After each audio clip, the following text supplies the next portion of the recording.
História dos meus mais antigos antepassados de quem muito me orgulho descender. 25 de novembro de 1034. Morre, assassinado por parentes seus, no castelo de Glamis, em Angus, Malcolm II, rei da Escócia, meu 34º, 35º e 37º avô de Macbeth, rei da Escócia, imortalizado na obra literária de William Shakespeare. Malcolm II, rei da Escócia, era o 8º avô de Dom Afonso III, rei de Portugal. Malcolm II, rei da Escócia, nasceu em 954 e morreu em Angus, Castelo Glamis, a 25 de novembro de 1034, assassinado, era filho de Kenneth II, rei da Escócia, e de Senhora Desconhecida, princesa de Leinster, neto paterno de Malcolm I, rei da Escócia.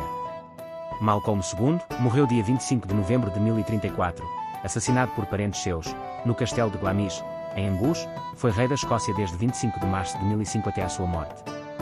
Era filho de Kenneth II, e a tradição relata que a mãe era uma nobre de Leinster.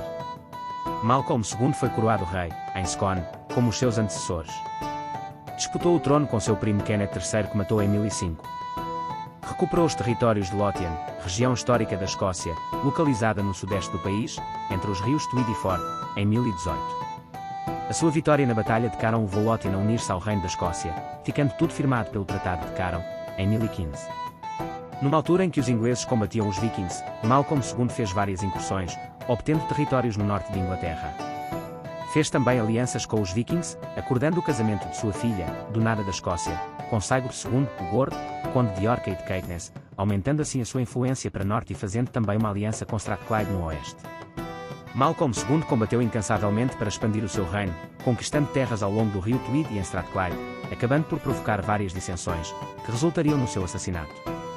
Malcolm II foi o último dos reis da Casa de Alpine, teve apenas filhas e foi sucedido por seu neto, Duncan I, meu 32º, 33º e 35º avô, e com ele inaugurada a Casa de Dunkel. Este sistema de linhagem régia, para a sucessão, era matrilineal, já que o sistema escocês era determinado pelo que em inglês se chama Tanistry, a sucessão por um membro anteriormente eleito da família real. Durante a vida do rei, era escolhido um sucessor, sistema denominado Tanastri. Tal modo de governar permaneceu até que Malcolm II resolveu adotar o sistema de descendência direta. Depois da sua morte, a sucessão foi sempre baseada na descendência direta. Malcolm II teria cerca de 80 anos quando morreu assassinado a 25 de novembro de 1034 e está sepultado na ilha de Iona. Malcolm II, Macbeth e Shakespeare. Malcolm II assumiu o trono em 1005 depois de derrotar e matar Kenneth III, seu primo, na Batalha de Monzievard, perto de Krieth. Após tomar posse como rei, Malcolm começou a eliminar possíveis pretendentes ao trono para dar à sua própria descendência uma melhor chance de sucessão, após sua morte. Os escassos registros disponíveis sugerem que Malcolm foi pai de 3 filhas. Embora tivessem casado com famílias poderosas, outros rivais teriam reivindicações mais diretas ao trono. Malcolm tentou inclinar as probabilidades a favor de sua família removendo a oposição. Entre as baixas notáveis, conta-se o neto de Kenneth III. Após a morte de Malcolm, em Glamis, a 25 de novembro de 1034, seu neto assumiu o trono para se tornar Duncan I, rei da Escócia. O esquema assassino de Malcolm para remover pretendentes rivais ao trono parecia ter sido bem sucedido, pois a sucessão de Duncan não foi contestada. Depois de governar por apenas 5 anos, Duncan foi morto na batalha em Pitcairn, perto de Elgin, por Macbeth.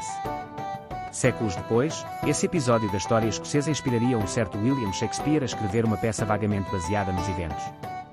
Poderoso senhor de Mormaer de Moray, Macbeth de Moray, neto de Malcolm II, casou estrategicamente com uma neta de Kenneth III e assim, garantiu para si uma forte reivindicação ao trono. Além disso, as fontes documentais afirmam que Macbeth de Moray estava diretamente ligado, através da linhagem de sua mãe, Donada, princesa da Escócia, com o rei Malcolm II, pai de Donada. As ambições de Macbeth foram realizadas e ele assumiu o trono da mesma maneira que Malcolm II, por meio do massacre. Apesar de todos os seus esforços para remover pretendentes rivais, parece que Malcolm II deixou passar um bastante importante. O próprio Macbeth foi mais tarde derrotado e morto em batalha em Llanfenan pelo filho de Duncan I, meu 32º, 33º e 35º avô, primo de Macbeth, Malcolm, que mais tarde sucedeu ao trono como Malcolm III, meu 31º, 32º e 34º avô. Malcolm II teve sucesso por defender e expandir o domínio de seu reino, durante sua vida. Família e descendência. Malcolm II casou com uma irlandesa de Ossory, de quem se desconhece o nome e de quem teve. Betok da Escócia, casada com Crinan, senhor de Atholl, meus 33º, 34º e 36º avós, pais de Duncan I, meu 32º, 33º e 35º avô, sucessor de seu avô Malcolm II. Do nada da Escócia, minha 33ª avó, 5 vezes minha avó, casada com Saigor II, o Robusto, conde de Orkney, e depois casada com Findlay de Moray, meu 33º avô, 5 vezes meu avô. Aleta Ólite da Escócia.